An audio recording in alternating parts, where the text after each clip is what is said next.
നമസ്കാരം മാന്യ പ്രേക്ഷകരെ, വലിയ സ്നേഹ നമസ്കാരം. നല്ലൊരു സന്ധ്യാ നേരമാണ്. ഈ സന്ധ്യാ നേരത്ത് തന്നെ ഇത്തരത്തിലൊരു വിഷയം എടുക്കേണ്ടി വന്നത് വളരെ വേദനാജനകം എന്ന് തന്നെ പറയേണ്ടതുണ്ട്. കാരണം നമ്മുടെ ഓരോ നാടിന്റെയും വളർച്ച, അതല്ലെങ്കിൽ ആ നാടിന്റെ ആ നട്ടെല്ല് എന്ന് പറയുന്നത് അവിടുത്തെ യുവതലമുറ തന്നെയാണ്, വിദ്യാർത്ഥികൾ തന്നെയാണ് എന്ന് നമ്മൾക്ക് എല്ലാവർക്കും അറിയാം.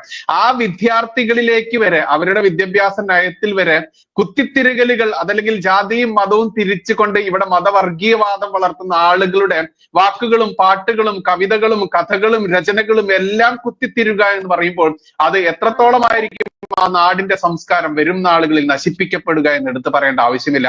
അതുകൊണ്ട് തന്നെ അത്തരത്തിലുള്ള ഒരു വിഷയം തന്നെയാണ് ഇന്ന് നമ്മൾ ചർച്ചയ്ക്ക് എടുത്തിട്ടുള്ളത്.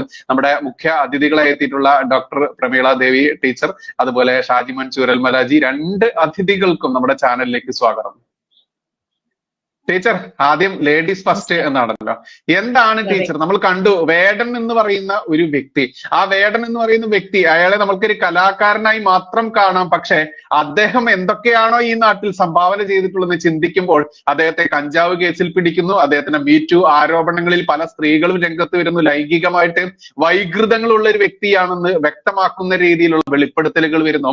ഇങ്ങനെയൊക്കെ വന്ന ഒരു വ്യക്തിയുടെ ആ ഒരു പാഠ്യഭാഗത്തിലേക്ക്, കാലിക്കറ്റ് യൂണിവേഴ്സിറ്റി എന്ന് പറയുന്ന ഒരു യൂണിവേഴ്സിറ്റിയിലേക്ക് അദ്ദേഹത്തിന്റെ പാട്ട് അവിടെ ഒരു പാഠ്യവിഷയമാക്കി മാറ്റുക എന്ന രീതിയിലേക്ക് വരെ കേരളം മാറുമ്പോൾ ടീച്ചർ ആ ഒരു മേഖലയിൽ കൂടി പ്രവർത്തിച്ചിട്ടുള്ള ആൾ എന്നുള്ള നിലയ്ക്ക് തന്നെ എടുക്കണം. എങ്ങനെയാണ് ടീച്ചർ ഇതിനെ നോക്കിക്കാണുന്നത്?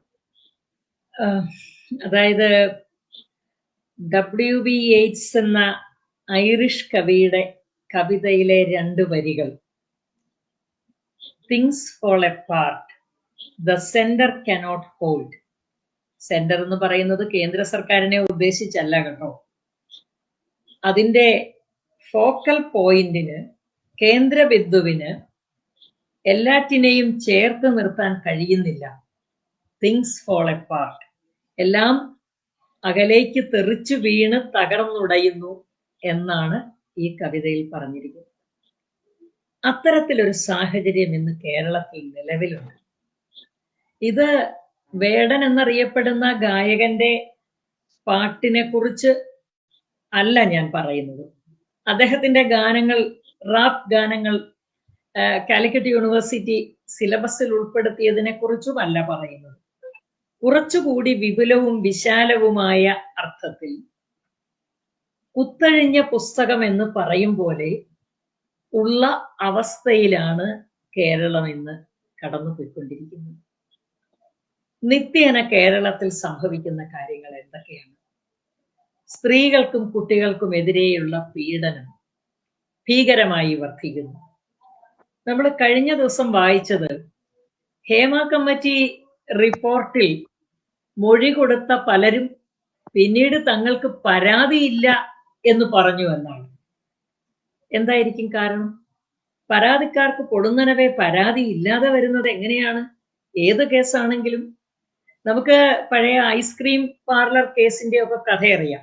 എങ്ങനെയാണ് ഇടയ്ക്കിടയ്ക്ക് പരാതി ഇല്ലാതെ വരുന്നത്? അപ്പോ ഇത്തരത്തിലുള്ള അവസ്ഥകളൊക്കെ നിലവിലുള്ള, പ്രബുദ്ധ കേരളം എന്ന പേര് വിളിച്ച് പരിഹസിക്കുന്ന, വാസ്തവത്തിൽ കേരളം എന്ന പേര് തന്നെ നമ്മുടെ നാട്ടിനെ പരിഹസിക്കുന്ന പേരാണ്.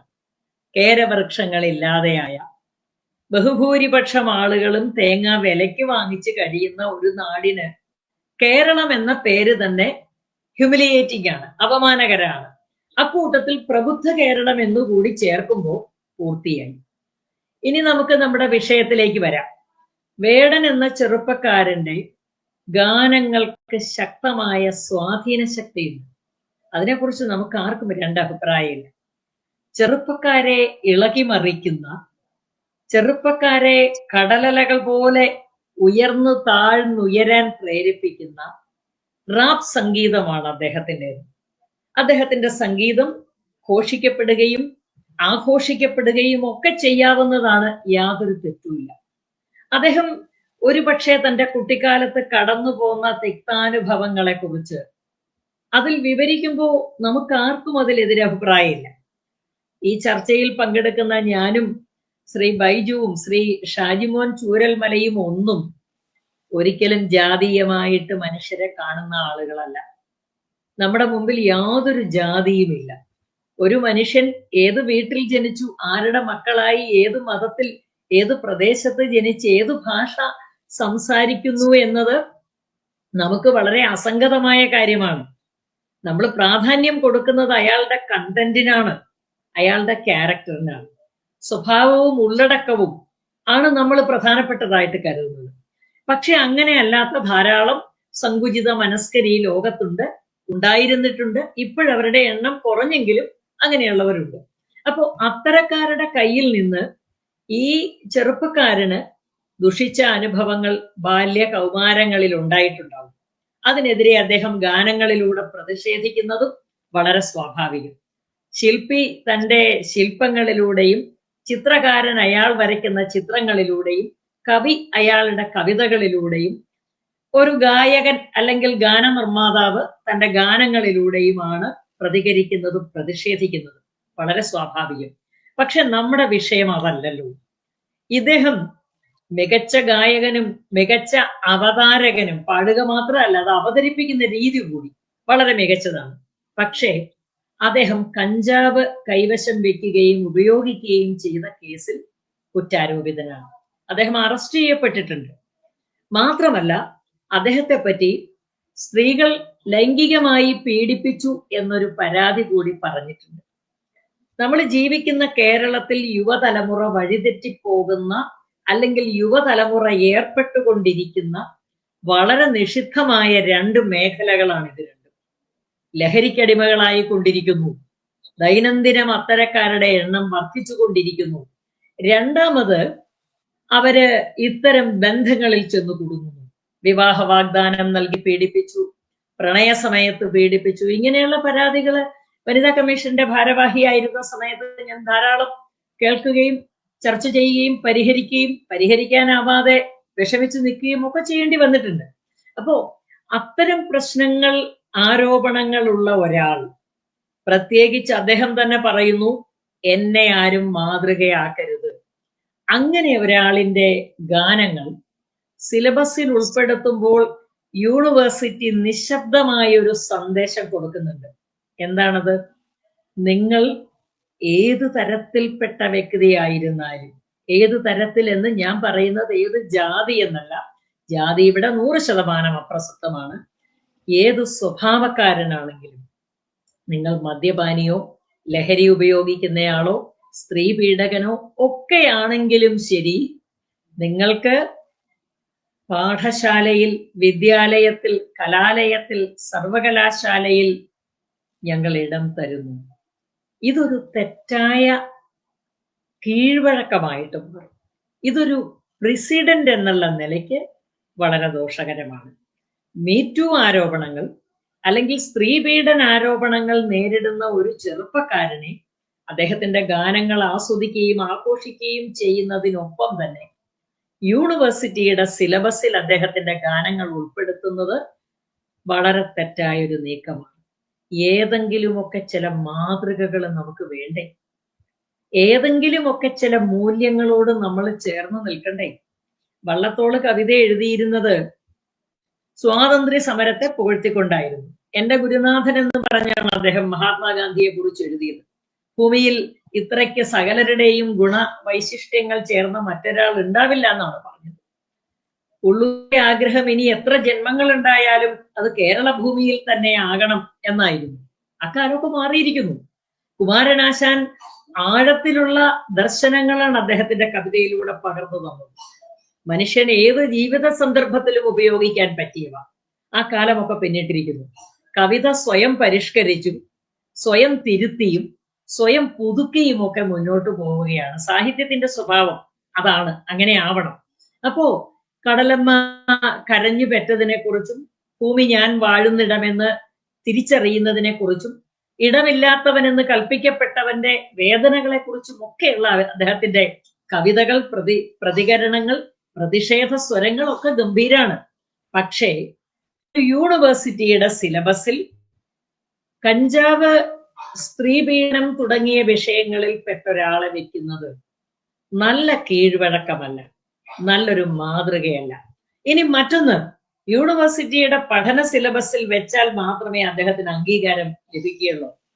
ഏത് യൂണിവേഴ്സിറ്റിക്ക് കൽപ്പിച്ചു കൊടുക്കാവുന്നതിനേക്കാൾ വലിയ സ്ഥാനം അദ്ദേഹം ജനമനസ്സുകളിൽ, പ്രത്യേകിച്ച് ചെറുപ്പക്കാരുടെ മനസ്സുകളിൽ നേടിയിട്ടുണ്ടല്ലോ. അപ്പോ യൂണിവേഴ്സിറ്റി ഇങ്ങനെ ഒരു തീരുമാനമെടുത്തത് കേവലം ആ ഗായകനെ അംഗീകരിക്കാൻ വേണ്ടിയല്ല, അതിന്റെ പിറകിൽ ഒരു രാഷ്ട്രീയം. സർക്കാരിന്റെ പരിപാടിയിൽ, ഇടുക്കിയിൽ വെച്ച് നടന്ന പരിപാടിയിൽ മുഖ്യമന്ത്രി പങ്കെടുക്കുന്ന പ്രോഗ്രാമിൽ അദ്ദേഹത്തെ പങ്കെടുപ്പിച്ചതിൽ ഒരു രാഷ്ട്രീയമുണ്ട്. രാഷ്ട്രീയ അന്ധത, പൊളിറ്റിക്കൽ ബ്ലൈൻഡ്നെസ് ബാധിച്ച ഒരു ഭരണകൂടവും ഒരു രാഷ്ട്രീയ സാഹചര്യവും കേരളത്തിലുള്ളതുകൊണ്ട് ആര് പറഞ്ഞു, ആര് ചെയ്തു എന്നീ കാര്യങ്ങൾ കേരളത്തിൽ തികച്ചും അപ്രസക്തമാണ്. ക്ഷമിക്കണം, ആര് പറഞ്ഞു, ആര് ചെയ്തു എന്നത് മാത്രമാണ് കേരളത്തിൽ പ്രസക്തം. എന്ത് ചെയ്തു, എന്തു പറഞ്ഞു, അതല്ല വിഷയം. പറഞ്ഞത് ഇന്നാരാണെങ്കിൽ ഞങ്ങൾ എതിർക്കും, നല്ല കാര്യമാണെങ്കിൽ ശരി. പറഞ്ഞത് ഇന്നയാളാണെങ്കിൽ ഞങ്ങൾ പിന്തുണച്ചിരിക്കും. അപ്പോ ചത്തത് കീചകനെങ്കിൽ കൊന്നത് ഭീമൻ തന്നെ എന്ന മട്ടിൽ ഇടതുപക്ഷ സർക്കാർ അവരുടെ രാഷ്ട്രീയ പ്രസ്താവന എന്ന നിലയ്ക്കാണ് സർക്കാരിന്റെ മുഖ്യമന്ത്രി പങ്കെടുക്കുന്ന പരിപാടിയിൽ അദ്ദേഹത്തെ പങ്കെടുപ്പിച്ചതും അതേപോലെ തന്നെ അദ്ദേഹത്തിന്റെ റാപ്പ് സംഗീതം സിലബസിൽ ഉൾക്കൊള്ളാൻ തീരുമാനിച്ചതും. തെറ്റായ കീഴ്വഴക്കങ്ങളല്ല, യൂണിവേഴ്സിറ്റികൾ സൃഷ്ടിക്കേണ്ടത് മാതൃകകളാണ്. മഹാനായ ആൽബർട്ട് ഐൻസ്റ്റീൻ ആയിരിക്കണം കേരള യൂണിവേഴ്സിറ്റിയുടെ ആദ്യത്തെ വൈസ് ചാൻസലർ എന്ന് സ്വപ്നം കണ്ട ഒരു ഭരണകൂടം നമുക്കുണ്ടായിരുന്നു, രാജഭരണമാണെങ്കിൽ കൂടി. ആൽബർട്ട് ഐൻസ്റ്റീനെ പോലെ ഒരാൾ വേണം വൈസ് ചാൻസലർ ആകാൻ എന്ന് ആഗ്രഹിച്ചിരുന്നിടത്തു നിന്ന് എവിടം വരെ നാം എത്തുന്നു? കേസുകളിൽ കുടുങ്ങിയവർ, ആരോപണ വിധേയർ, അവരെയൊക്കെ നാം സിലബസിലേക്ക് ചുവന്ന പരവതാനി തന്നെയാണ് വിരിച്ച് സ്വീകരിക്കുന്നു, മാതൃകകൾ സൃഷ്ടിക്കുന്നു, തെറ്റായ കീഴ്വഴക്കങ്ങൾക്ക് തുടക്കമിടുന്നു. ഞാൻ ആദ്യം പറഞ്ഞതുപോലെ തിങ്സ് ഫോൾ അപ്പാർട്ട്, പൊട്ടിച്ചിതറിപ്പോകുന്നു മൂല്യങ്ങൾ. The centre cannot hold. ഇതാണ് എനിക്ക് അതേക്കുറിച്ച് ആദ്യമായിട്ട് പറയാനുള്ള കാര്യം. ഷാജിമൻജി, നമ്മൾക്കറിയാം ടീച്ചർ തന്നെ പറഞ്ഞിട്ടുള്ള രാഷ്ട്രീയം, ഇതിന്റെയൊക്കെ പിറകിലുള്ള രാഷ്ട്രീയം എന്തെന്ന് എന്നുള്ളത്. കാരണം നമ്മൾ കണ്ടു, ഇപ്പോൾ പെഹൽഗാം അക്രമം കഴിഞ്ഞ് നമ്മുടെ 26ഓളം വരുന്ന പൗരന്മാരെ മതം നോക്കിക്കൊണ്ട്, അതല്ലെങ്കിൽ തുണി പൊക്കി നോക്കിക്കൊണ്ട് ആരാണ് എന്ന് തിരിച്ചറിഞ്ഞുകൊണ്ട് തന്നെ വെടിവെച്ച് കൊന്ന ആ ഒരു ചരിത്രം, അതല്ലെങ്കിൽ ആ നിമിഷം, ആ വേദനാജനകമായ നിമിഷങ്ങൾ കൂടി കടന്നു പോയിരിക്കുന്നു. എന്നിട്ടും വേടനിൽ ആ ഒരു പെഹൽഗാം അക്രമമോ അതല്ലെങ്കിൽ മറ്റൊട്ടേറെ നമ്മുടെ ഭാരതത്തിൽ, എന്തിനേറെ പറയുന്ന പാലക്കാടിലെ വാളയാറിൽ തൂക്കിക്കൊല്ലപ്പെട്ട, ഏറ്റവും മൃഗീയമായി പീഡിപ്പിക്കപ്പെട്ട് തൂക്കിക്കൊല്ലപ്പെട്ട 2 കുട്ടികൾ, വാളയാറിലെ കുരുന്നുകൾ. ആ കുരുന്നുകൾ എന്തുകൊണ്ട് ഈ പറയുന്ന വേടന്റെ വാക്കുകളിൽ വന്നില്ല? മാത്രമല്ല, അട്ടപ്പാടി മധു ഒരു നേരത്തെ ഭക്ഷണം മോഷ്ടിച്ചു എന്നുള്ളതിന്റെ പേരിൽ ചവിട്ടിക്കൂട്ടി കൊല്ലപ്പെട്ട അട്ടപ്പാടി മധുവിന്റെ പേര് ഇദ്ദേഹത്തിന്റെ പാട്ടുകളിൽ വന്നില്ല. എന്ന് എടുത്തെടുത്ത് നൂറുകണക്കിന് കാര്യങ്ങൾ നമുക്ക് ചോദിക്കാമെന്നിരിക്കെ ടീച്ചർ ഉദ്ദേശിച്ച ആ കൂട്ടിച്ചേർത്ത ആ രാഷ്ട്രീയം കൂടി പ്രതിപാദിച്ചാൽ എങ്ങനെയായിരിക്കും താങ്കളുടെ ഒരു വീക്ഷണം വരിക? ഞാനിതിനെ വേറൊരു വീക്ഷണകോണിൽ നിന്ന് കാണാൻ ശ്രമിക്കുകയാണ്. റാപ്പ്, അതായത് റിതം ആൻഡ് പോയട്രി, അല്ല, മനോഹരമായിട്ടുള്ള ഒരു പദമാണ്.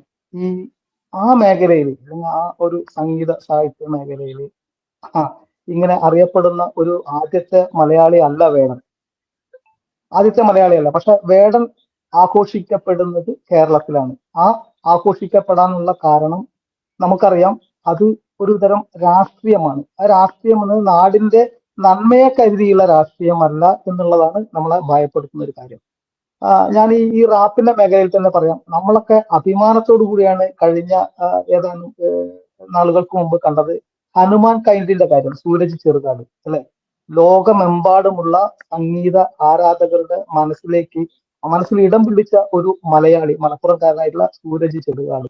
അദ്ദേഹത്തിന്റെ ഡെയിലി ഡോസ് എന്ന് പറഞ്ഞ ആ ഒരു സംഗീത ആൽബം, അങ്ങനെ ഹനുമാൻ കൈൻഡ് അറിയപ്പെടുന്ന നമ്മുടെ പ്രധാനമന്ത്രി നരേന്ദ്രമോദി പോലും ഹൃദയത്തോട് ചേർത്ത് പിടിച്ച ഒരു മലയാളി, സാധാ മലയാളി. അദ്ദേഹത്തിന്റെ പാരമ്പര്യവും അദ്ദേഹത്തിന്റെ സംസ്കാരവും അതിന്റെ ഔന്നത്യമൊക്കെ ഉയർത്തി പിടിച്ചുകൊണ്ട് അദ്ദേഹം ലോകത്തിന്റെ ഹൃദയത്തിലേക്ക് സംഗീതത്തിന്റെ മാർഗത്തിലൂടെ കടന്നു കയറി. സൂരജ് ചെറുകാട് അദ്ദേഹം മാത്രമാണോ? നമുക്ക് മറ്റൊരാൾ എന്ന് പറയുന്നത് നമുക്ക് ദിലിൻ നായർ. നമുക്കറിയാം, ഈ റാപ്പ് സംഗീത മേഖലയിൽ ഇന്ത്യയിൽ തന്നെ എടുത്താൽ 3-4 സ്ഥാനത്ത് അദ്ദേഹത്തെ പ്രതിഷ്ഠിക്കാവുന്നതാണ് ദിലിൻ നായർ. ഈ ദിലീൻ നായരും ഈ നമ്മുടെ വേടനും നമ്മുടെ സൂരജ് ചെറുകാടും എല്ലാം ഏകദേശം 2-3 വയസ്സ് വ്യത്യാസം മാത്രമുള്ള ആളുകളാണ്. ലോകം ആഘോഷിക്കുന്ന ആളുകളാണ് ദിലീൻ നായരും അതുപോലെ തന്നെ നമ്മുടെ ഹനുമാൻ കൈൻഡിന്റെ സൂരജും. റഫ്താർ എന്നാണ് ദിലീൻ നായർ അറിയപ്പെടുക. നമുക്കറിയാം റഫ്താർ അദ്ദേഹത്തിന്റെ ബ്രാൻഡ് നെയിം അങ്ങനെയാണ്. പക്ഷെ അവരിൽ നിന്നൊക്കെ ഇതിൽ തന്നെ സൂരജ് ചെറുകാട് സത്യത്തിൽ നമ്മുടെ സംസ്കാരവും നമ്മുടെ ദേശത്തിന്റെ നന്മയും അവരുടെ ആ ഒരു രീതി അത് ഹൃദയത്തോട് ചേർത്ത് വെച്ച് പോകുന്നു. മറ്റൊരു കാര്യം കൂടി സൂചിപ്പിക്കും. മലയാളി അല്ലാത്ത ബ്രോദബി എന്ന് പറയുന്ന ഒരു വിഘ്നേഷിന്റെ അദ്ദേഹം ഈ മേഖലയിൽ റാപ്പ് മേഖലയിൽ അദ്ദേഹത്തിന്റെ ഒരു പ്രശസ്തമായിട്ടുള്ള മ്യൂസിക്കൽ ആൽബം അത് ആത്മാരാമ ആനന്ദരമണ എന്ന് പറഞ്ഞിട്ട് മനോഹരമായിട്ട് അതിനോട് കണക്ട് ചെയ്തിട്ടാണ് പറയുന്നത്. അപ്പോ ലോകത്തിന്റെ നെറുകയിലേക്ക് വന്ന ആളുകളാണ്. ഇവിടെ ഈ കേരളം എന്ന പൊട്ടക്കുളത്തിൽ നമ്മുടെ മാതൃഭൂമി നമ്മുടെ ജന്മഭൂമിയാണ് കേരളം. പക്ഷെ അത് കേവലം ഒരു പൊട്ടക്കുളമായിട്ട് മാറ്റിയിരിക്കുന്നു. അത് ഞാൻ അങ്ങനെ പറയുന്നതിൽ നിങ്ങൾ ക്ഷമിക്കുക. അതിന് പുറത്തേക്ക് വലിയൊരു ലോകമുണ്ട്. ആ ലോകത്ത് ഇതേ സാഹിത്യ സംഗീത മേഖലയിൽ ആളുകളുടെ ഹൃദയം കീഴടക്കിയ അനവധി 2 മലയാളികളുടെ പേരാണ് മുൻപി എന്ന് പറഞ്ഞു. അതുപോലെ തന്നെ ഈ മറ്റ് ആത്മാരാമ എന്നുള്ള ആൽബത്തോടു കൂടി വന്ന ബ്രോദവിയുടെ കാര്യം അത്തരം ആളുകളൊക്കെ നമ്മുടെ സംസ്കാരം ഹൃദയത്തോട് ചേർത്ത് പിടിച്ചതാണ്. ഇവിടെ എനിക്ക് രാമനെ അറിയില്ല രാവണനെ അറിയാം എന്ന് ആ പയ്യൻ പറയുന്നു. ആ പയ്യൻ എന്ന് പറയുമ്പോൾ ഞാൻ ആ പയ്യനെ സത്യത്തില് വളരെ കൗതുകത്തോടു കൂടിയാണ് നോക്കിക്കാണാൻ തയ്യാറാകുന്നത്. കാരണം അദ്ദേഹത്തിന്റെ വാക്കുകൾ ഹിസ് മാസ്റ്റേഴ്സ് വോയിസ് ആണത്. അത് അദ്ദേഹത്തിന്റെ തലച്ചോറിൽ നിന്ന് വരുന്നതല്ല, അദ്ദേഹത്തെ ആരോ നിയന്ത്രിക്കുന്നു, അതിൽ നിന്ന് വരുന്നതാണ്. അപ്പൊ എനിക്ക് ഇക്കാര്യത്തിൽ ഞാൻ വ്യത്യസ്ത കാഴ്ചപ്പാടുണ്ടെന്ന് പറഞ്ഞത് ഇവിടെ എതിർക്കപ്പെടേണ്ടത് വേടന് ല്ല, പക്ഷെ വേടനെ ഉപയോഗിക്കുന്നവരാണ്, തലച്ചോറാണ് ഉപയോഗിക്കപ്പെടുന്നത്. പക്ഷെ നമ്മുടെ തന്നെ പല ആളുകളും, അതായത് എത്രയോ വലിയ ആളുകൾ ഈ വേടൻ എന്ന് പറയുന്ന ആ ഒരു പയ്യനെ ഒരു എതിർസ്ഥാനത്ത് ശത്രുസ്ഥാനത്ത് നിർത്തിക്കൊണ്ട് അവൻ വിളിച്ചു പറയുന്നത് ശുദ്ധ വിഡ്ഢിത്തരമാണെങ്കിലും അതിന് വലിയ വിസിബിലിറ്റി ഉണ്ടാവുകയാണ്. ആളുകൾ കേൾക്കാൻ തയ്യാറ്. അത് എന്തൊക്കെ കാര്യം പുതിയ തലമുറയെ സ്വാധീനിക്കാൻ അവന് കഴിയുന്നുണ്ട്. ഇപ്പുറത്ത് അയാളെ ശത്രുത അയാൾ ഉപയോഗിക്കുന്ന ആ സംവിധാനങ്ങളെയാണ് നമ്മൾ എതിർക്കേണ്ടത്. അത് മറന്നു പോവുകയാണ്. ഇപ്പം ഇന്ന് ഒരു ഡോക്ടർ അരുണുമായിട്ടുള്ള ഒരു ചർച്ചയിൽ ഇയാൾ പറയാണ്, എനിക്ക് ഒരുപാട് പണം ഉണ്ടായിരുന്നെങ്കിൽ ഞാൻ അംബേദ്കറുടെ ആ ഒരു യൂണിവേഴ്സിറ്റി അംബേദ്കറുടെ വിദ്യാഭ്യാസം കൊണ്ടുവരുന്ന പറയുന്നത്. ഇവിടെ എതിർക്കുന്നത് എന്ന് പറയുന്നത് രാമനിലൂടെ എതിർക്കുന്നത് ജയ് ശ്രീറാം വിളി കൊലവിളിയാണെന്നൊക്കെ പറയുമ്പോൾ അയാളുടെ ബോധതലത്തിലേക്ക് ആരോ അടിച്ചേൽപ്പിച്ച കാര്യമാണ് അയാൾ പറയുന്നത്. അയാള് എതിർക്കുന്നത് ആരെയാണ്? സംഘപരിവാർ രാഷ്ട്രീയത്തെയാണ്. സംഘപരിവാർ രാഷ്ട്രീയമാണ് ദളിതരെ ഇല്ലായ്മ ചെയ്യുന്നത് എന്നാണ് അദ്ദേഹം ധരിച്ചു വശായിരിക്കുന്നത്. നമുക്കറിയാം, ഇന്നാണ് സെക്രട്ടേറിയറ്റിൽ ഒരു സ്ത്രീ സ്ഥലം മാറിപ്പോയി എന്ന് പറഞ്ഞപ്പോ അവിടെ പുണ്യാഹം തെളിച്ചു എന്ന് പറഞ്ഞത്. സെക്രട്ടേറിയറ്റ് ഇവിടെ ഈ രാജീവ് ചന്ദ്രശേഖറാണ് അവിടുത്തെ മുഖ്യമന്ത്രി ആകണമല്ലോ അങ്ങനെയാണെങ്കിൽ എതിർക്കണമെങ്കിൽ. അപ്പൊ ഈ കേരളത്തിൽ കമ്മ്യൂണിസവും ഇടതുപക്ഷവും സോഷ്യലിസവും പുരോഗമനവും ഒക്കെ പറയുമ്പോഴും കേരളത്തിൽ പോലും ജാതീയതയുടെ, ഞാൻ ഒരു കാര്യം പറയാം, ഞാൻ ഒരു സ്വയം സേവകൻ എന്ന നിലയ്ക്ക് ഞാൻ പറയാൻ പാടില്ല, പക്ഷെ ഞാനൊരു പിന്നോക്ക വിഭാഗത്തിൽപ്പെടുന്ന ഒരു സ്വയം സേവകനാണ്. പക്ഷെ എന്റെ ജീവിതത്തിലും ഞാൻ വേടനോട് ചില മേഖലകളിലൊക്കെ ഐക്യപ്പെടുന്നുണ്ട്. കാരണം എന്റെ ജീവിതത്തിലും ഇത്തരം അനുഭവങ്ങൾ എനിക്കുണ്ടായിട്ടുണ്ട്. ബൈജുവായിയോട് ഞാൻ സ്വാഭാവികമായിട്ടും നമ്മുടെ സ്വകാര്യ മേഖലകളിൽ ഞാൻ പറഞ്ഞിട്ടുണ്ടാവും. ഇത്തരം അനുഭവങ്ങൾ ഓരോ മനുഷ്യർക്കും ഉണ്ടാവും. അത് ജാതീയതയുടെ, അപ്പൊ നമുക്കറിയാം കഴക്കൂട്ടം ചന്തയിലും അങ്ങനെയുള്ള പല ചന്തകളിലേക്ക് പുലയർക്കായിട്ടുള്ള ആളുകൾക്ക് പ്രവേശനം ഇല്ലാതിരുന്ന സമയത്ത് അയ്യങ്കാളിയുടെ നേതൃത്വത്തിൽ അതിനെതിരെ പടപൊരുതിയിരുന്ന ഒരു സമയത്ത് അതിനെ അടിച്ചമർത്തിയിട്ട് അവിടുത്തെ മാപ്പിളമാരായിട്ടുള്ള കച്ചവടക്കാരായിരുന്നു, മുസ്ലിം സമുദായത്തിൽപ്പെട്ട കച്ചവടക്കാരായിരുന്നു. അതായത് തൊട്ട് താഴെയുള്ള ആരാണോ അവർക്ക് മേൽ ആധിപത്യം നേടാൻ ഓരോ സമൂഹവും തയ്യാറായിരുന്നു. അതിന് സവർണർ എന്ന് പറയുന്ന ആളുകൾ മാത്രമല്ല, പുലയർക്ക് മേൽ പറയലുണ്ടാകാം, അവർക്ക് തൊട്ട് മുകളിൽ ആരോ ഉണ്ടാവും, അവർക്ക് മുകളിൽ ഇടവരായിരിക്കാം, അവർക്ക് മുകളിലാണോ അങ്ങനെ ഒരു ജാതി ശ്രേണി നമ്മളുടെ മനസ്സിൽ നമ്മൾ സൃഷ്ടിച്ചു വെച്ചിട്ട് ആ ജാതി ശ്രേണി തൊട്ട് താഴെയുള്ളവർക്ക് മുകളിൽ ആധിപത്യം നേടാൻ എല്ലാ സമൂഹവും തയ്യാറായിട്ടുണ്ട്. കുഴിവെട്ടി മൂടുക വേദനകൾ കുഴികൊള്ളുക ശക്തിയിലേക്ക് നമ്മൾ എന്നാണല്ലോ. ഈ വേദനകൾ കുഴിവെട്ടി മൂടാൻ സമ്മതിക്കാതിരിക്കുകയാണ് ചിലര്. യാഥാർത്ഥ്യമാണ്. ഒരു കാലഘട്ടത്തില് മറ്റ് പട്ടികജാതി, ദളിത്, പിന്നോക്ക വിഭാഗങ്ങളെല്ലാം വലിയ തോതിൽ വിവേചനം അനുഭവിച്ചിട്ടുണ്ട്. ഞങ്ങൾ പാഠമില്ലെങ്കിൽ പാടത്തേക്കില്ല എന്ന് അയ്യങ്കാളിയെ പോലൊരു മഹാമനുഷ്യന് പറയേണ്ടി വന്നിട്ടുണ്ടെങ്കിൽ അത്രത്തോളം ദുരിതം ഈ സമൂഹം അനുഭവിച്ചിട്ടുണ്ട്. അത് യാഥാർത്ഥ്യം തന്നെയാണ്. ആ യാഥാർത്ഥ്യത്തെ അഭിമുഖീകരിച്ചുകൊണ്ട് മാത്രമേ നമുക്ക് ഈ വിഷയം കൈകാര്യം ചെയ്യാൻ സാധിക്കുകയുള്ളൂ. ഇവിടെ കുറച്ച് അവധാനതയോടുകൂടി കൈകാര്യം ചെയ്യേണ്ടിയിരുന്ന ഒരു വിഷയം, അത് കുറച്ച് മോശമായ രീതിയിലാണ് നമ്മൾ കൈകാര്യം ചെയ്യുന്നത് എന്നുള്ളത്. വേടന ശത്രുസ്ഥാനത്ത് നിർത്തുകയല്ല വേണ്ടത്, വേടന ഉപയോഗിക്കുന്നവരെ തുറന്നു കാണിക്കാനാണ് നമ്മൾ ശ്രമിക്കേണ്ടത്. ആ ഒരു ഭാഗത്ത് നമുക്ക് തെറ്റുകൾ പറ്റുന്നു എന്നുള്ളതാണ് ഒരു യാഥാർത്ഥ്യം. അത് നമ്മൾ തിരുത്തേണ്ടിയിരിക്കുന്നു. നമ്മൾ തിരുത്തേണ്ടിയിരിക്കുന്നു. പിന്നെ വേടൻ എന്ന് പറയുന്ന ആ ഒരു വ്യക്തി ഒരു സൃഷ്ടിയാണ്. കൃത്യമായിട്ട് സൂരജ് ചെറുകാടിനെ പോലെയുള്ള ബ്രോദവിയെ പോലെയുള്ള ആളുകൾ, അവരെ പോലെ റഫ്താറിനെ പോലെയുള്ള ഒരു സൃഷ്ടി, അതായത് ഒരു പ്രതിഭാസമായി വരുന്നതല്ല, കൃത്യമായിട്ട് സൃഷ്ടിക്കപ്പെട്ട ഒരു വ്യക്തിയാണ്. അതായത് ഇത്തരം ഒരു രാഷ്ട്രീയം പറയുവാൻ വേണ്ടി വിലക്കെടുക്കപ്പെട്ട ഒരു നാവ് മാത്രമാണ് ഈ പയ്യൻ. ആ പയ്യനെ നമ്മൾ കൈകാര്യം ചെയ്യേണ്ടത് ശത്രുസ്ഥാനത്ത് നിർത്തിയല്ല, അയാൾക്ക് വലിയ വിസിബിലിറ്റി നമ്മളായിട്ട് ഉണ്ടാക്കി കൊടുക്കുകയാണ്. എനിക്ക് പറയാനുള്ളതാണ്, അയാൾക്ക് പറയാനുള്ള വിസിബിലിറ്റി. അയാൾ പറയാം, എനിക്ക് രാവണനെ അറിയാം, രാവണൻ ഒരു ബ്രാഹ്മണനായിരുന്നു എന്നും ഒരു ക്ഷത്രിയനാണ് ശ്രീരാമനെന്നും അറിയാതെയല്ല ഇയാൾ പറയുന്നത്. അപ്പൊ രാവണനെ ദളിതന്റെ പ്രതിനിധിയായിട്ടാണ് ഇവർ സൃഷ്ടിക്കപ്പെടുന്നത്. രാവണൻ എന്നത് അധർമ്മത്തിന്റെ പ്രതീകമാണെന്ന് മനസ്സിലാക്കാനുള്ള വിവേചന ബുദ്ധി നഷ്ടപ്പെട്ടിരിക്കുന്നു. മറിച്ച് അതുമാത്രം കേരളത്തിൽ ഒരു രൂപപ്പെട്ടിരിക്കുന്ന ഒരു പൊതുബോധം എന്താണെന്ന് വെച്ചാൽ, നമ്മളോട് ചേർന്ന് നിന്നാൽ, ഇടതുപക്ഷത്തോട് ചേർന്ന് നിന്നാൽ എത്ര മോശപ്പെട്ട കാര്യത്തിനും ഒരു ന്യായീകരണം ഉണ്ടാകും എന്നുള്ള രീതിയിലാണ് കാര്യങ്ങൾ മുന്നോട്ട് പോകുന്നത്. എത്ര മോശപ്പെട്ട രശ്മി നായർക്ക് പോലും ഈ രാഷ്ട്രീയത്തിൽ കൃത്യമായിട്ട് നമുക്കറിയാം, അവരുടെയൊക്കെ നമുക്ക് കേരളീയ പൊതുസമൂഹത്തിന് എങ്ങനെയാണോ നമുക്ക് അസ്വീകാര്യമായിട്ടുള്ള ചില വ്യക്തികളും ജീവിത രീതികളുണ്ട്. അത്തരം ആളുകൾ പോലും നമ്മളെ ഡിക്റ്റേറ്റ് ചെയ്യുകയാണ്. ഇതാണ് ശരിയെന്ന് നമ്മളെ ഡിക്റ്റേറ്റ് ചെയ്യാൻ അവർക്ക് സാധിക്കുന്നു. അത് കേരളത്തിൽ അതിന് പുരോഗമനത്തിന്റെ മുഖംമൂടിയിട്ട് വരികയാണ്. അത്തരം പുരോഗമനത്തിന്റെ മുഖംമൂടിയിട്ട് വരുന്ന ചില ആളുകൾ ഈ പയ്യനെ ഉപയോഗിക്കുകയാണ്. ഈ പയ്യൻ പറയുന്നത് സത്യത്തില് ശുദ്ധ വിവരക്കേടാണെന്ന് നമുക്ക് പറയേണ്ടി വരും. ശുദ്ധ വിവരക്കേട്. ഇന്ന് കൃത്യമായിട്ട് ഇപ്പൊ നമ്മൾ അങ്ങനെ പറയുകയാണെങ്കിൽ, നിങ്ങൾ നോക്കൂ, ഒരു കാലഘട്ടത്തിൽ ഗോവയിൽ ഈ പൂർവ്വകാലങ്ങളിലുള്ള വേദനകളെ ഇന്ന് നമ്മൾ കുത്തി മുറിവേൽപ്പിച്ചുകൊണ്ടിരിക്കുകയാണെങ്കിൽ ഒരാൾക്കും അതിൽ നിന്ന് പുറത്തേക്ക് വരാൻ കഴിയില്ല. ഗോവയിൽ ക്രൈസ്തവ മിഷണറിമാർ ചെയ്ത ദ്രോഹങ്ങൾ നമുക്കെല്ലാം അറിയാം. ഒരു കാലഘട്ടത്തിൽ ആ കാര്യങ്ങൾ വെച്ചുകൊണ്ട് ഇന്ന് അവരെ നമുക്ക് ക്രൂശിക്കാൻ കഴിയുമോ? സിഖ് ഗുരുക്കന്മാരെ ജീവനോടെ തോലുരിച്ചുകൊണ്ട് എണ്ണയിലിട്ട് പൊരിച്ച മുഗൾ ഭരണാധികാരികളുടെ ഇല്ലെങ്കിൽ ജസിയ കൊടുക്കേണ്ടി വന്ന ഒരു സമൂഹത്തിന്റെ സങ്കടം ഇന്നത്തെ മുസൽമാന്മാരുടെ പേരിൽ നമുക്ക് അടിച്ചേൽപ്പിക്കാൻ കഴിയുമോ? അപ്പൊ ക്രൂരതകൾ എല്ലാ സമൂഹത്തിന്റെ ഭാഗത്തു നിന്നും ഉണ്ടായിട്ടുണ്ട്.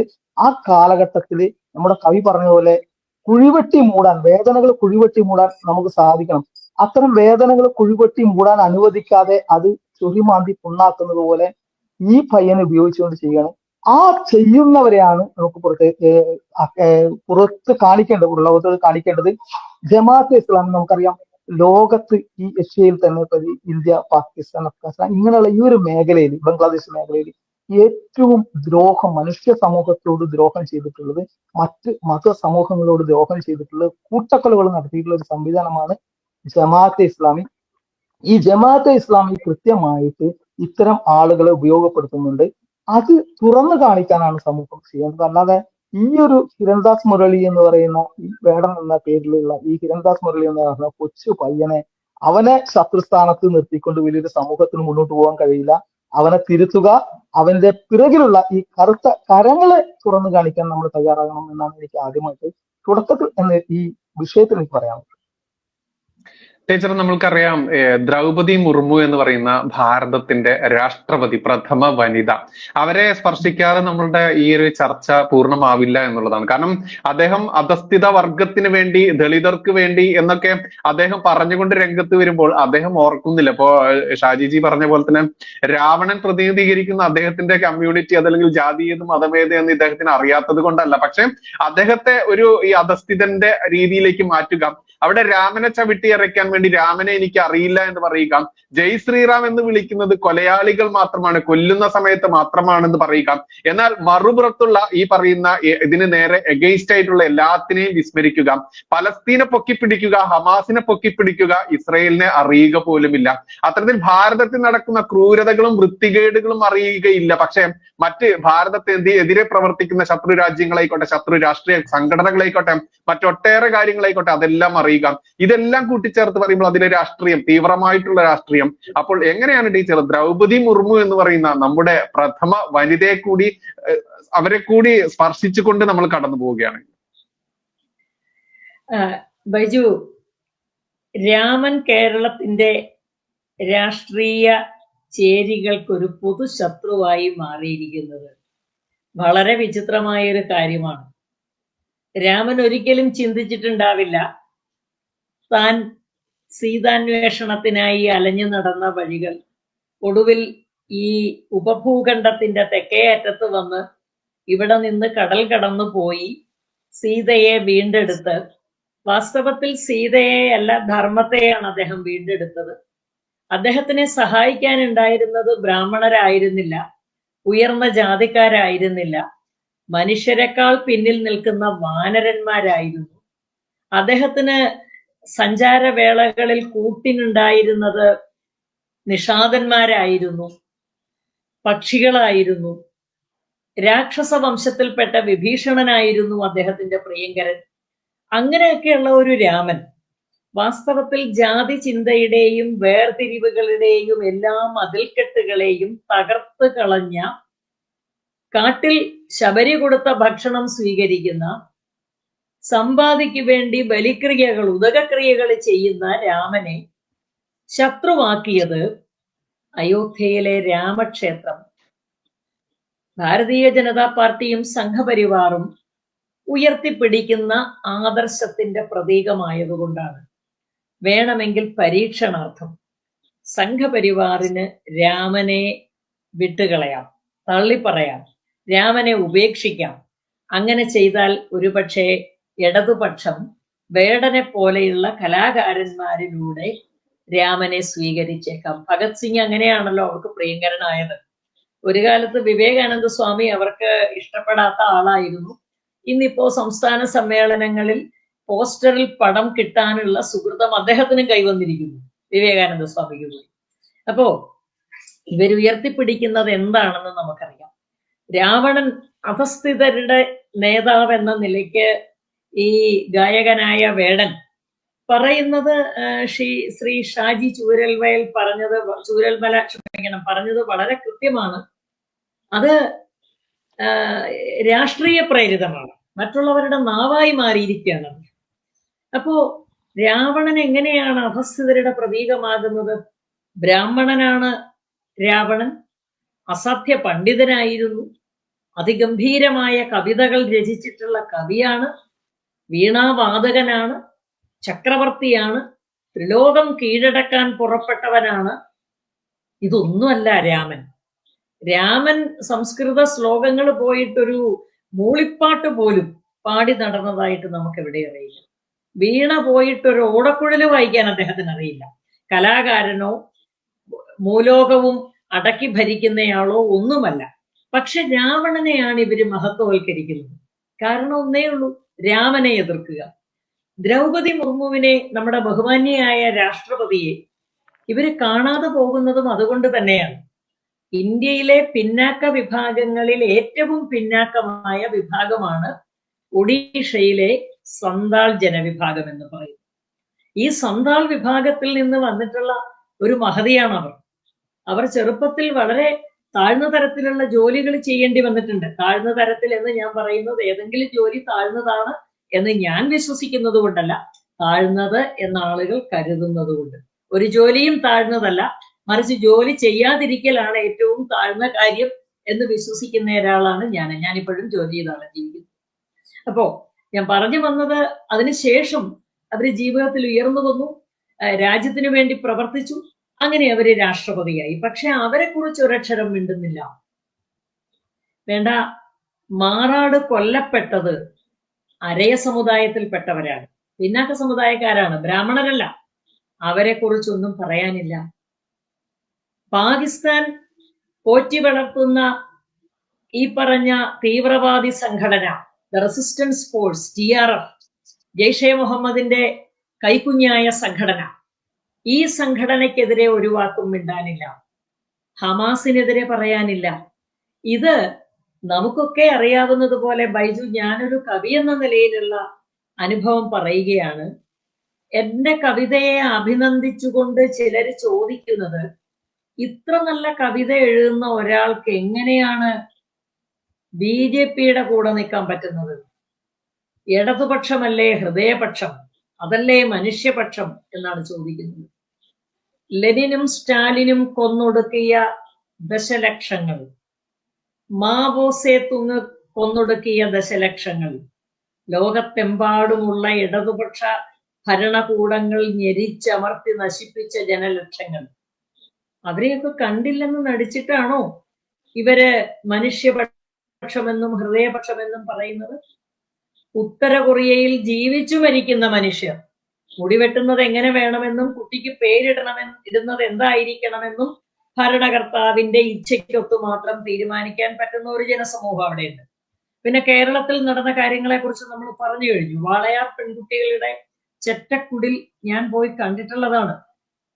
ആ പെൺകുട്ടി, 9 വയസ്സായ പെൺകുട്ടി തൂങ്ങി മരിച്ചു എന്ന് പറയുന്നത് കൈയുയർത്തി നിൽക്കാൻ പൊക്കമില്ലാത്തൊരു തൂണിൽ നിന്നാണ്. നമ്മളങ്ങനെ മറ്റു വിഷയങ്ങളിലേക്ക് മാറിപ്പോകുന്നില്ല. എങ്കിൽ പോലും അത്തരം കാര്യങ്ങളെ കുറിച്ച് ഇദ്ദേഹത്തിനൊന്നും പറയാനില്ലാത്തത് അദ്ദേഹത്തിന് പറയാനുണ്ടോ ഇല്ലയോ എന്നുള്ള ചോദ്യം അപ്രസക്തമായതുകൊണ്ട് തന്നെയാണ്. അദ്ദേഹം മറ്റുള്ളവർക്ക് വേണ്ടി സംസാരിക്കാൻ നിർബന്ധിതനാവുകയാണ്.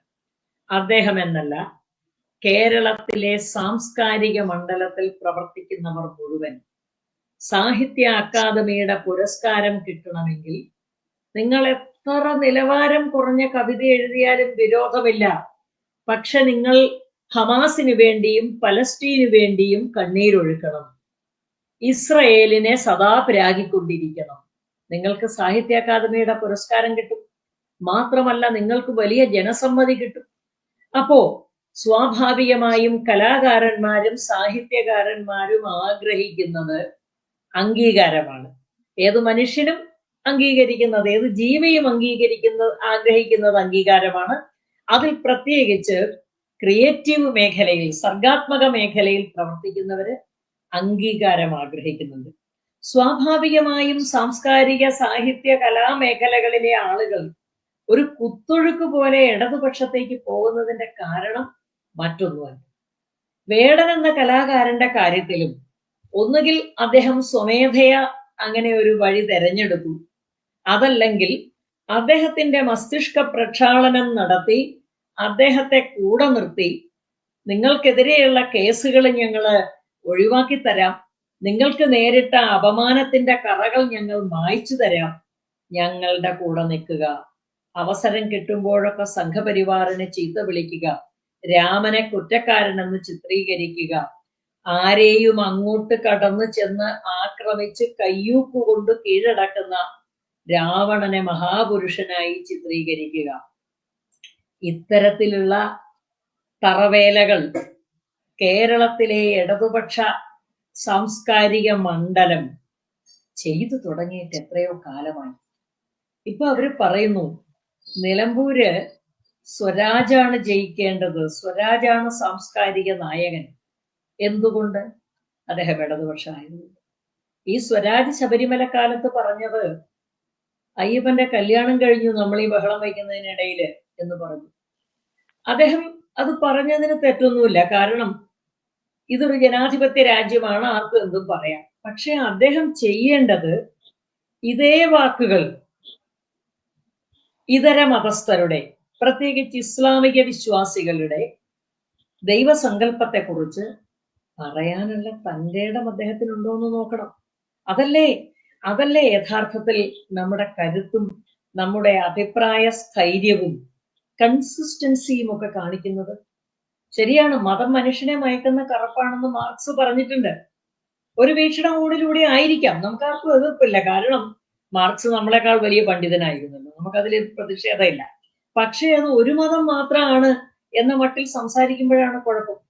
എല്ലാ മതത്തെക്കുറിച്ചും എല്ലാ മതങ്ങളെക്കുറിച്ചും ഇതേ ധീരതയോടെ, ഇതേ അഭിപ്രായ സ്ഥൈര്യത്തോടെ വിമർശനം ഉന്നയിക്കാൻ അദ്ദേഹത്തിന് കഴിയുമെങ്കിൽ അദ്ദേഹം സാംസ്കാരിക നായകൻ തന്നെയാണ്. മതങ്ങൾ എന്ന് പറയുന്ന ചെറിയ എടുപ്പുകൾക്ക് മേലെ ഉയർന്നു നിൽക്കുന്ന ഒരു ഗിരിശൃംഗമാണ് അദ്ദേഹം എന്ന് നമുക്ക് സമ്മതിക്കാം. പക്ഷെ അതല്ലല്ലോ സംഭവിച്ചുകൊണ്ടേയിരിക്കുന്നത്.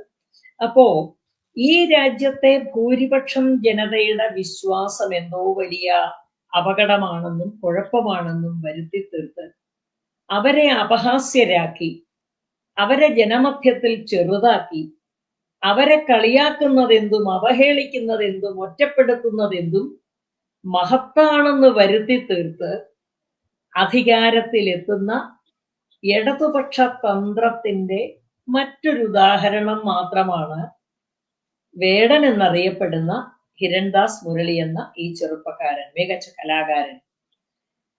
നമുക്കറിയാവുന്നതുപോലെ വ്യത്യസ്ത മേഖലകളിൽ വലിയ സാധ്യതകൾ, മികവുകളുള്ള ധാരാളം ആളുകൾ നമുക്കുണ്ട്. പക്ഷെ നമ്മൾ അവരെ എല്ലാവരെയും ഉൾക്കൊള്ളാറില്ല. നമ്മൾ ഉൾക്കൊള്ളണമെങ്കിൽ നമ്മുടെ അളവുകോലുകൾക്ക് പാകത്തിലായിരിക്കണം അവർ ചിന്തിക്കുന്നത്. വാസ്തവത്തിൽ ഈ മാനവികതയെക്കുറിച്ച് വാതോരാതെ പറയുന്ന ഇടതുപക്ഷം എന്താണ് മാനവികത എന്ന് ചിന്തിക്കാറില്ലെന്നുള്ളതാണ് വാസ്തവം. ഏതിനെക്കുറിച്ചും വിമർശന ബുദ്ധിയോടെ നിരീക്ഷിക്കുകയും വിശകലനം ചെയ്യുകയും ചെയ്യാനുള്ള അവസരമല്ലേ മാനവികത?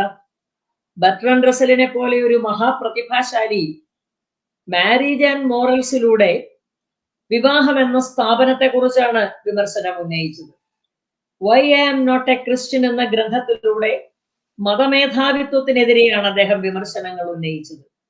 അപ്പോ വ്യവസ്ഥിതിക്കെതിരെയൊക്കെ വിമർശനം ഉന്നയിക്കാനുള്ള കരുത്താണ് മാനവികതയെങ്കിൽ, എന്തിനേയും ചോദ്യം ചെയ്യാനുള്ള ധീരതയാണ് പുരോഗതിയെങ്കിൽ, ഇടതുപക്ഷം അത് ചെയ്തുകൊണ്ട് മാതൃകയാണ്.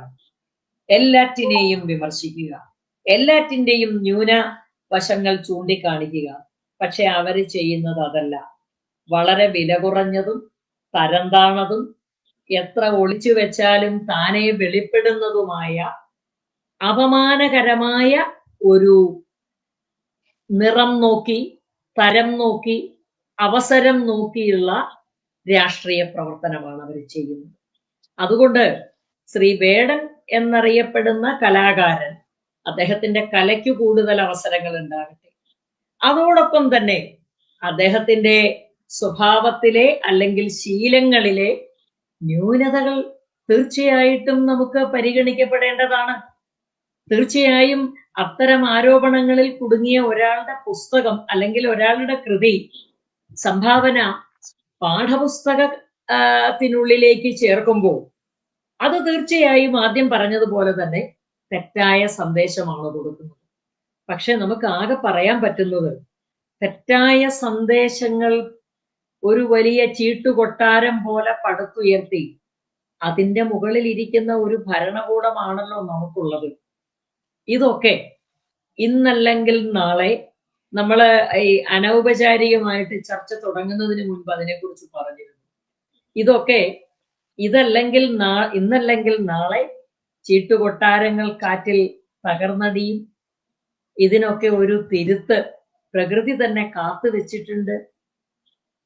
ഹിരൺദാസ് മുരളി എന്ന കലാകാരൻ സ്വരാജ്യത്തെക്കുറിച്ചും യഥാർത്ഥ മാനവികതയെക്കുറിച്ചും ഒക്കെ അഭിമാനത്തോടെ സംസാരിക്കുന്ന ഒരു ദിവസം വരുമെന്നാണ് ഞാൻ വിശ്വസിക്കുന്നത്.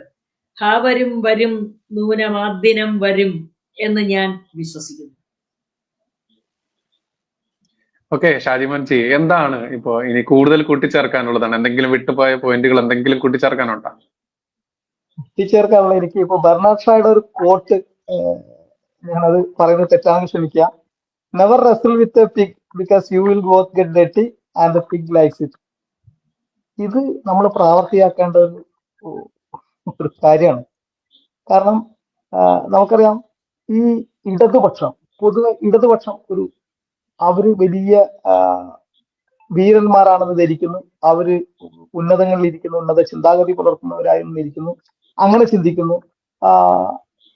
ഈ സെർവാന്റീസിന്റെ ഡൺ കിക്സ് ഔട്ട് എന്ന് പറഞ്ഞ ടീച്ചർക്ക് അറിയായിരിക്കും, ഒരു കൃതിയുണ്ട്, മധ്യകാല കൃതിയാണ്. അതിലെ നായകൻ വൈക്കോൽ തുറുവിനെ രാക്ഷസനായി കണ്ട് ആറ്റിൻ പറ്റങ്ങളെ വലിയ സൈന്യമായി കണ്ടെത്ത ഒരു മാനസിക വിഭ്രാന്തിയോടെ അയാൾ സ്വയം ഒരു വീരനായി പരിഗണിച്ചുകൊണ്ട് അതിനെതിരെ യുദ്ധം ചെയ്യാൻ പോയ ഒരു നോവലാണത്, സെർവാന്റീസിന്റെ ഡൺ കിക്സ് ഔട്ട്.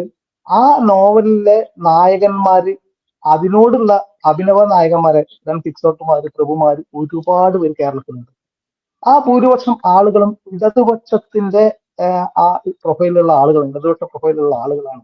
അവരൊക്കെ സ്വയം വീരന്മാരാണ് എന്ന് ധരിച്ചു വെച്ചിരിക്കുകയാണ്. അതുപോലെ ഒരു ധാരണക്ക് അടിമയാണ് ഈ പയ്യനും. ഇവനെന്തോ വീരനാണ്, ഇപ്പുറത്ത് ശ്രീരാമനെ എതിർക്കണം, ഇല്ലെങ്കിൽ മറ്റുള്ളതിനെ എതിർക്കണം. നിങ്ങൾ ഓർക്കൂ, അയ്യങ്കാളിയുടെ പാതയാണ് പിന്തുടരുന്നതെന്ന് ഇയാൾ പറയുന്നത്. അയ്യങ്കാളി നമുക്കറിയാം, അയ്യങ്കാളി എന്ന് പറയുന്നത് ഈ ധർമ്മത്തെ സംരക്ഷിച്ച ഒരു മഹാഗുരുവും കൂടിയാണ്. കാരണം പാറായി തരകന്റെ നേതൃത്വത്തിലുള്ള മതപരിവർത്തന ശ്രമങ്ങളെയൊക്കെ ചെറുത്ത് തോൽപ്പിച്ച അയ്യങ്കാളിയുടെ സന്തത സഹചാരിയായിട്ടുള്ള ആളുമായിട്ടുള്ള വാഗ്വാദങ്ങളും സംവാദങ്ങളും, അതിലൂടെ അയ്യങ്കാളി എപ്രകാരമാണ് ഈ സനാതന ധർമ്മത്തെ സംരക്ഷിച്ചത്, ഇല്ലെങ്കിൽ ഈ ഹിന്ദു ധർമ്മത്തെ സംരക്ഷിച്ചത്, മതപരിവർത്തന ശ്രമങ്ങളെ എതിർത്തതെന്നൊക്കെ നമുക്ക് മുന്നിലെ ചരിത്രമാണ്. ഈ അയ്യങ്കാളി എന്നുള്ള പൈതൃക അഭിമാനിയായിരുന്നു. പൈതൃക അഭിമാനമുള്ള ഓരോ ആളുകളും, ഈ സംസ്കാരത്തെ സ്നേഹിക്കുന്ന, നമ്മുടെ നാടിനെ സ്നേഹിക്കുന്ന ഓരോ മനുഷ്യരും അവഗണിച്ച് തള്ളേണ്ട ഒരു ശബ്ദം മാത്രമാണ് ഇയാളുടെ കലയെ നമുക്ക് ഇഷ്ടപ്പെടാം. പക്ഷെ അയാൾ പറയുന്ന ഈ ഒരു അർത്ഥശൂന്യമായിട്ടുള്ള വാക്കുകൾക്ക് മറുപടി പറയാൻ പോകാതിരിക്കുക എന്നുള്ളത് തന്നെയാണ് എനിക്ക് പറയാനുള്ളത്. അത് ഒരു സ്വബോധമുള്ള ഒരു മനുഷ്യന്റെ ചിന്ത ിൽ നിന്ന് വരുന്നതല്ല. അത് ഞാൻ പിന്നെയും പറയാം, ഹിസ് മാസ്റ്റേഴ്സ് വോയിസ് ആണത്. അയാൾക്കൊരു ഉടമസ്ഥനുണ്ട്, അത് ജമാഅത്തെ ഇസ്ലാമി ആയിരിക്കാം എന്ന് തന്നെയാണ് ഞാൻ കരുതുന്നത്. ജമാഅത്തെ ഇസ്ലാമി അല്ലെങ്കിൽ പൊളിറ്റിക്കൽ ഇസ്ലാം ആയിരിക്കാം. ഒരിക്കലും ഇടതുപക്ഷത്തിന് ഇന്ന് അതിനുള്ള സമയമില്ല എന്നാണ് എനിക്ക് മനസ്സിലാകുന്നത്. ഇടതുപക്ഷം എന്നത് ഇടതുപക്ഷം, കേരളത്തിൽ ഇടതുപക്ഷം ഒരു സൃഷ്ടിച്ചെടുത്തൊരു പൊതുബോധമുണ്ട്. ഞാൻ മുൻപ് പറഞ്ഞ പോലെ ഇവർ പറയുന്നതാണ് ശരി എന്നുള്ളത്. നിങ്ങൾ ഓർക്കൂ, ഇന്ന് ഇവര് പുരോഗമനം എന്ന് പറയുന്നത് ഹിന്ദു ധർമ്മത്തെ, സനാതന ധർമ്മത്തെ എതിർക്കുകയാണെന്നുള്ളൊരു പൊതുബോധം ഇവർ സൃഷ്ടിച്ചെടുത്തിട്ടുണ്ട്. ആഫ്റ്റർ നെഹ്റു EMS, അല്ലെങ്കിൽ നെഹ്റുവിന് ശേഷം EMS എന്നോ AKG എന്നൊക്കെ പറഞ്ഞ ഒരു കാലഘട്ടത്തിൽ നിന്ന് എന്തുകൊണ്ടാണ് ഇവര് ഒരു പെട്ടി ഓട്ടോറിക്ഷയിൽ കയറാൻ പോലും ആളില്ലാത്ത വിധം ഇന്ത്യൻ ജനത ഇവരെ ചരിത്രത്തിൽ ചവിട്ടുകൊട്ടയിൽ എറിഞ്ഞതെന്ന് നമ്മൾ മനസ്സിലാക്കണം. ഇവർക്ക് സാധിക്കുമായിരുന്നു. കോൺഗ്രസ് ദേശീയതയെ കൈയൊഴിഞ്ഞ സമയത്ത് ഇവർക്ക് അത് നമ്മുടെ പന്ന്യൻ രവീന്ദ്രൻ കൃത്യമായിട്ട് ഒരു തവണ സൂചിപ്പിച്ചിട്ടുണ്ടായിരുന്നു.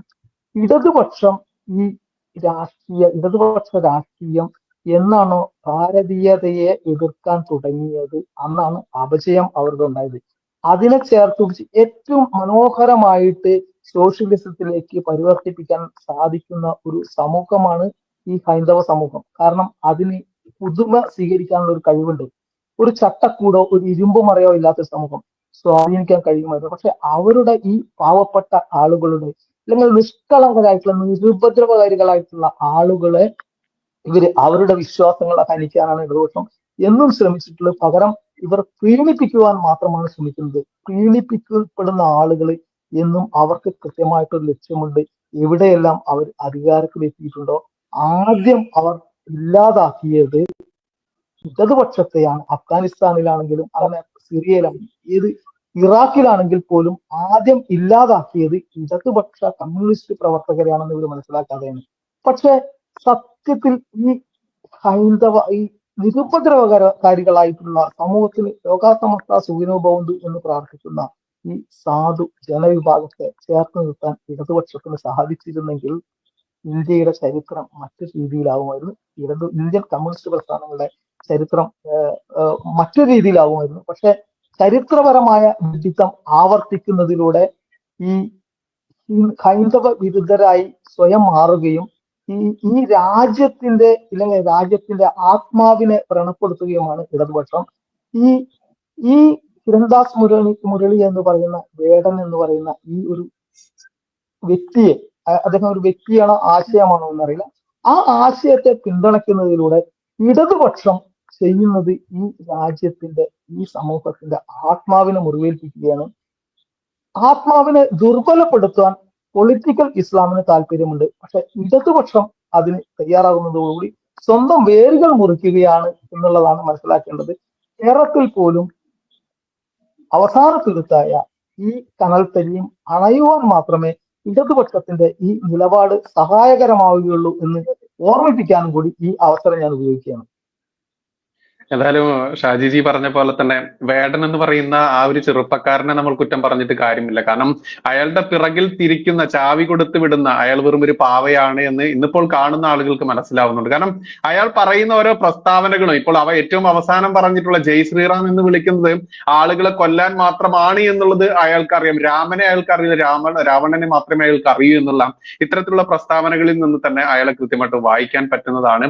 ഇനി ടീച്ചർക്ക് എന്തെങ്കിലും പറയാനുണ്ടോ ടീച്ചർ? അല്ല, നമ്മള് ഇതൊരു വലിയ തുടർച്ചയുടെ ഭാഗമാണല്ലോ. ഇതേ പ്രവണത ഏറെക്കാലമായിട്ട് തുടർന്നു പോരുന്നു ഇടതുപക്ഷം. 2014 മുതൽ ആ പ്രവണതയ്ക്ക് ആക്കം കൂടിയിരിക്കുന്നു.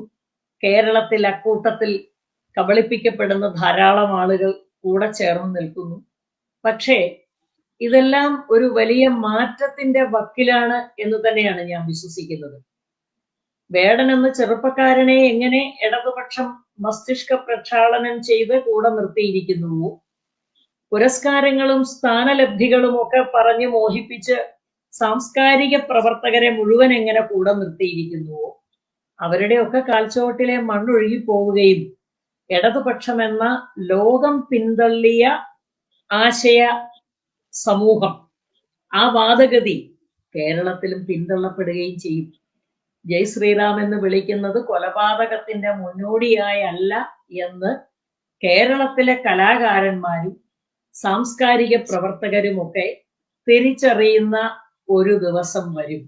പക്ഷെ കാത്തിരിക്കേണ്ടതുണ്ട് നമുക്ക്. ഈ ടണലിൽ കൂടി ഉള്ള യാത്ര, തുരങ്കത്തിലൂടെയുള്ള യാത്ര അവസാനിക്കാറായി എന്ന വിശ്വാസത്തോടെ നമുക്ക് കാത്തിരിക്കാം. ടീച്ചർ പറഞ്ഞതാണ് ശരി. നമുക്ക് കാത്തിരിക്കാം നല്ല ഒരു നാളെയുടെ. കാരണം 1-2 മെമ്പർമാരിൽ നിന്ന് പരിഹാസത്തിന്റെ പാത്രമായി അവിടെ നിന്നും രാജ്യം ഭരിക്കുന്ന രീതിയിലേക്ക് നമ്മുടെ NDA അതല്ലെങ്കിൽ BJP, അതിന് പിൻഫലമേകുന്ന RSS മാറിയിട്ടുണ്ടെങ്കിലും ദ്രൗപദി മുർമു എന്ന് പറയുന്ന ഭാരതത്തിന്റെ പ്രഥമ വനിത മാത്രമാണ്. അവരെ മാത്രം ഉയർത്തി കാട്ടിയാൽ മതിയും ഈ വേടൻ അതല്ലെങ്കിൽ കഞ്ചാവടിക്കുന്ന കാടൻ, ഇനി അതല്ല സ്ത്രീ പീഡകനായിട്ടുള്ള ആ ഒരു പയ്യൻ കിരൺദാസ് മുരളി എന്ന് പറയുന്ന ആ ചെറുപ്പക്കാരനുള്ള മറുപടി എന്ന് മാത്രമേ കൂട്ടിച്ചേർക്കാനുള്ളൂ.